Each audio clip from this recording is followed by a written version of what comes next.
Penguin Random House Audio presenta Cuentos Escogidos, de Francisco Coloane. Narrado por Santiago Ramírez.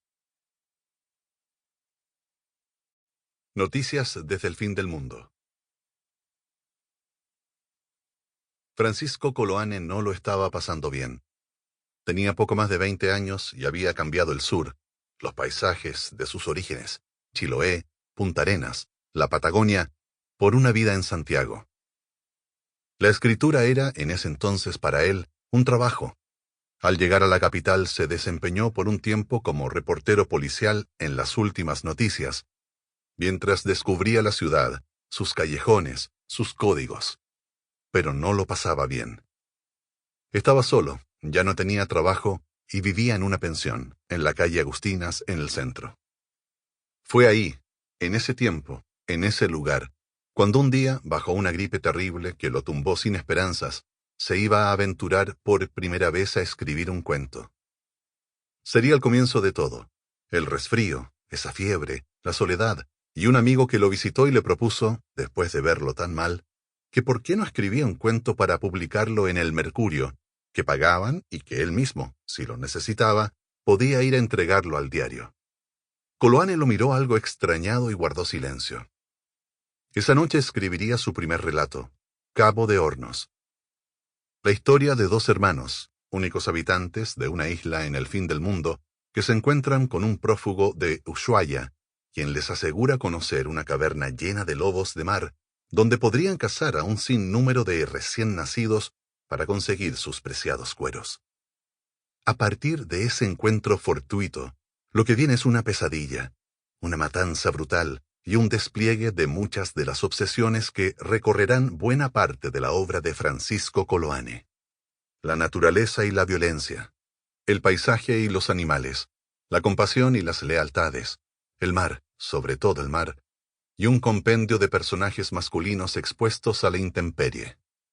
Al día siguiente le pasaría este primer cuento a su amigo, y unas semanas después se publicaría, en El Mercurio, bajo el título Lobo de dos pelos.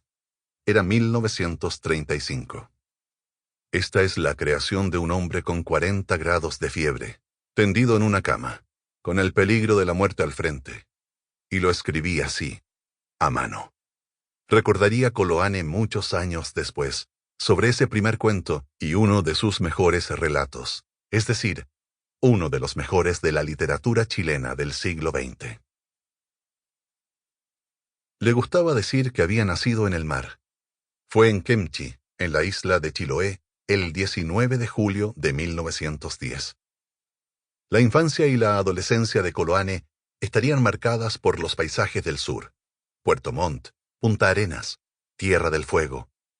El viento desbocado, los mares oscuros, el frío, la pampa patagónica, los cielos despejados, los bosques. En esos lugares, conviviendo con un territorio tan fascinante como hostil, Coloane encontraría una explicación del mundo. Y también un consuelo. Tenía 15 años cuando muere su madre, y entonces el mundo, tal como lo conocía, ya nunca volvería a ser el mismo.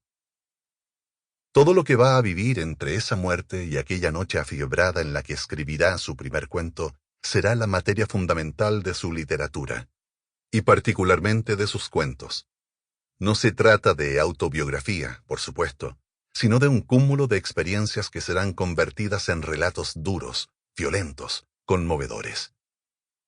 Todo lo que vio y escuchó Coloane en esas tierras le servirá para hablar de un mundo salvaje, poblado de hombres silenciosos, rústicos, no muy dados a expresar sus emociones, sus tormentos, como si en realidad el paisaje, el frío, el mar, hablara por ellos. Así como entre los hombres surge de vez en cuando el genio, entre los animales se da, a veces, algún ejemplar extraordinario, cuya existencia nos acerca a los misterios de la naturaleza para hacérnoslos más inescrutables. El que ha visto degollar desde un hombre hasta una oveja, y conoce el último grito de terror, el mugido, el postre relincho, y hasta ha creído escuchar la exhalación de una mariposa clavada, sabe cómo son de iguales estas últimas voces de la vida en todos los seres. Anota Coloane en el comienzo de El Flamenco, otro de sus cuentos imprescindibles, en el que el protagonista es un caballo alado. Sample complete. Ready to continue?